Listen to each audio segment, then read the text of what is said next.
I'm James Lewis. I'm a consultant orthopaedic surgeon at Goring Hall Hospital here in Worthing. At Goring Hall Hospital, I'm able to offer customised Conformis implants to treat knee arthritis. Conformis implants are designed to fit the anatomy of each individual patient and move in a way that's very similar to the human knee. We use specialised 3D imaging technology to scan the patient's joint and build a custom Conformis implant.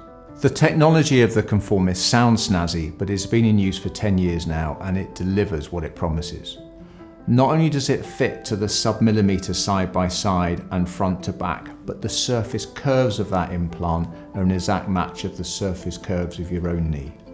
The relevance of this is that when you bend your knee, the shin bone tracks those contours of the lower surface of the end of your thigh bone. Because the new implant is an exact copy of your own, when you bend your knee, it tracks those very same contours and therefore it moves the way it always has done, therefore it feels the way it always has done.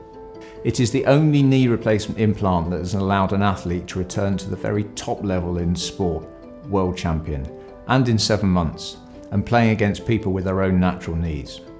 A knee replacement done with a Conformis implant takes about 80 minutes. After their operation, patients are in hospital for a short overnight stay and can then get back to work and driving within about 2 to 4 weeks, depending on the circumstances. If you'd like to come and see me for a consultation, you can either book in online or contact Goring Hall Hospital directly.